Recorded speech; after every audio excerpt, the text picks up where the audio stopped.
Nakararanas ka ng sakit sa tuhod kapag umaakyat ng hagdan at kapag bumababa ng hagdan, halos mas malala pa. Gagawa tayo ngayon ng dalawang ehersisyo at napakalaki ng tsansang mabilis kang makababa ng hagdan nang walang sakit. Ako si Roland Lipserbrach, 40 taon ng dalubhasa sa mga ehersisyong laban sa sakit at para sa mas malayang pagkilos. Sa unang ehersisyo, pupunta tayo sa sahig.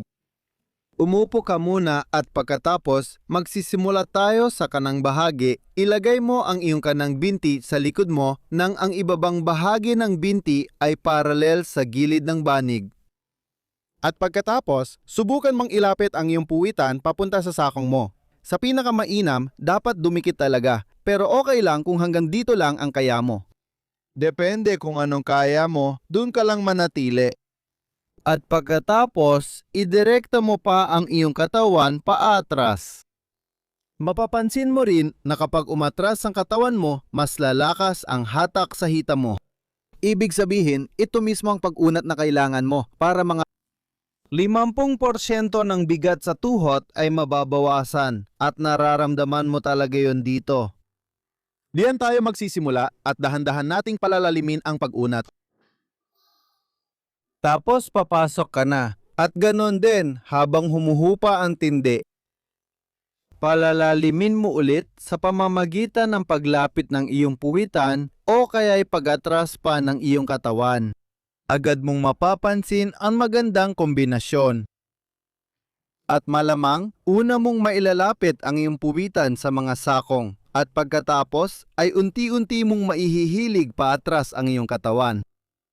At pumunta ka lang sa antas ng tindi na kaya mo pang tiisin ng maayos.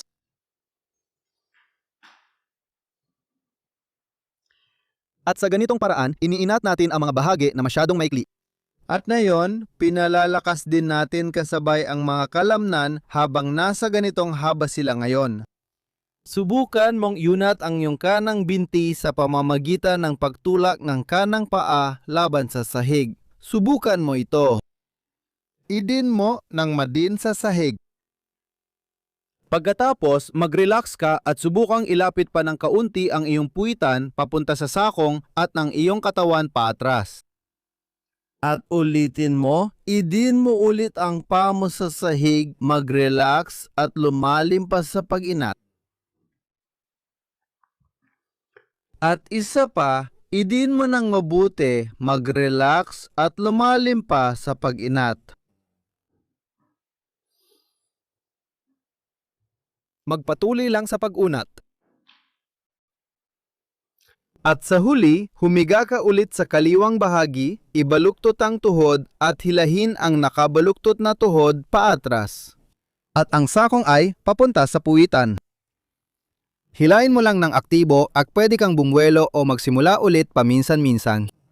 At dahil dito, nagkakaroon ng komunikasyon ang mga kalamnan sa isa't isa. Gumagawa ang otak ng bagong programa para sa mga galaw na may mas malalim pang epekto sa loob ng katawan. At mag-relax ulit. Ngayon, gagawin natin ang pareho sa kabilang side. Para mapabuti mo ito sa parehong tuhod, ilagay mo pa ang isa mong binti paralel. Lumapit ka hanggat maaari. Gagawin ko muna ito bilang halimbawa, lalapit ako ng todo. At pagkatapos, isama mo ang katawan mo. Dahan-dahan mong ilayo ang katawan mo paatras.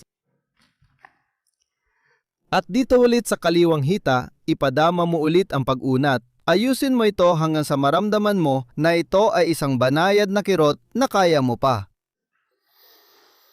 Huminga ng malalim. Malalim ang paghinga, malalim ang pagbuga. Nakakatulong ito sa pag-relax para mas lumalim ang pag-unat mo.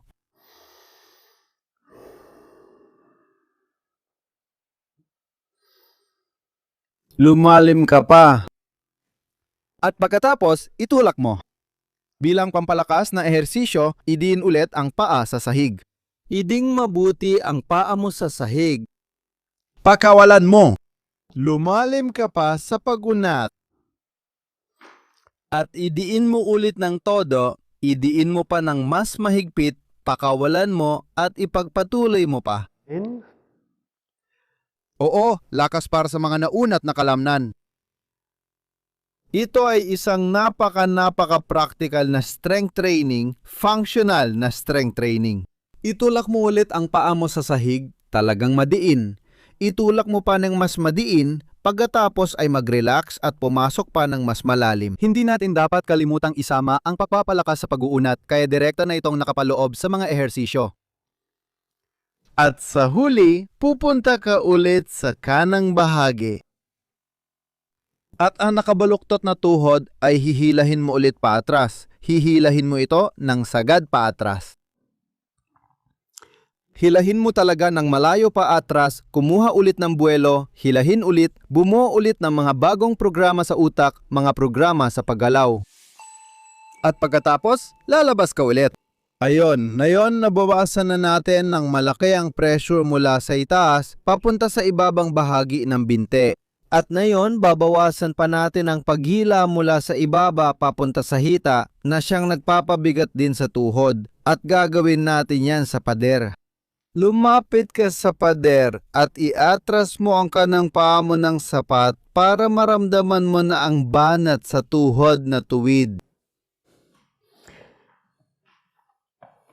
Umatras ka pa hanggang sa kaya mong sumandal ng maayos.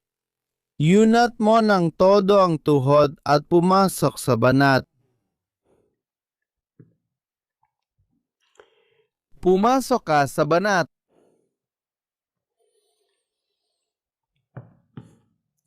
Hanapin mo ang punto kung saan kaya mo pa, mararamdaman mo ang paghila direkta sa ilalim ng tuhod.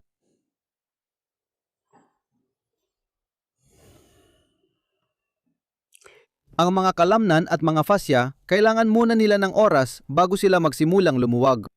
Kaya kailangan natin itong gawin ng sandali. At ibaluktot mo ang kaliwa mong tuhod hanggang sa punto na ang tindi ng pakiramdam ay kaya mo pa sa kanang binti. Pagkatapos, idiin ng malakas ang kanang harap ng paa sa sahig, mag-relax at bumaba pa sa pag-unat. At ulitin mo, idiin mo ulit ng malakas sa sahig at mag-relax, bumaba pa. At ulitin mo, idin mo, mag-relax, bumaba pa. Sa ganitong paraan, pinalalaki natin ang pag-unat, pinapalakas ang naunat na kalamnan, at sinisiguro ang mas mataas na daloy ng dugo at metabolismo. At pagkatapos, lumabas ka, ilagay mo ang natitirang binti mo sa harap mo at itaas mo ang paa mo hanggat kaya mo. At sabay na ibababa mo ang iyong katawan. Mararamdaman mo ito sa buong likod ng binti mo dahil sa mga aktibong pag-unat na ito, ramdam mo ang paghila. At ngayon, ire-reprogram ulit natin ang utak. Bagong mga programa at lalabas tayo at ganoon din sa kabilang side. Iatras ang kaliwang kaa. Yunat ng buo ang kaliwang binti. At dahan-dahan kayong lumapit. Pababa. Ang kaliwang binti ay tuluyang nakaunat. Humihila na naman sa ibaba ng kaliwang tuhod.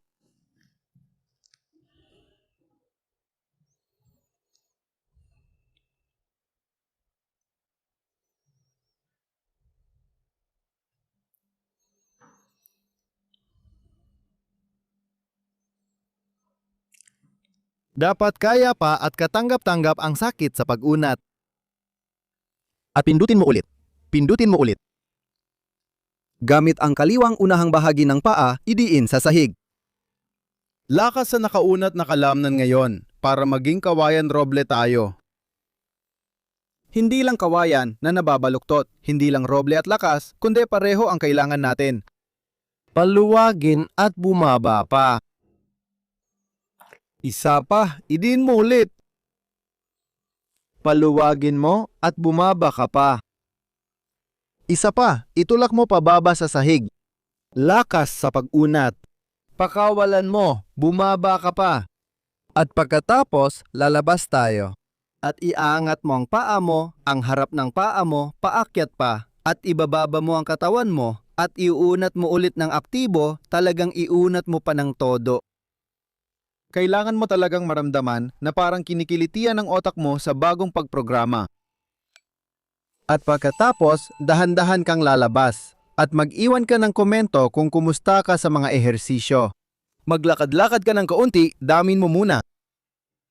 Subukan mo rin agad ang hagdan. Kung gusto mo ng mas komportableng pakiramdam sa tuhod, may maganda kaming gabay para sa tuhod. I-click ang link sa unang komento sa ilalim ng video para libre mong ma-download ito.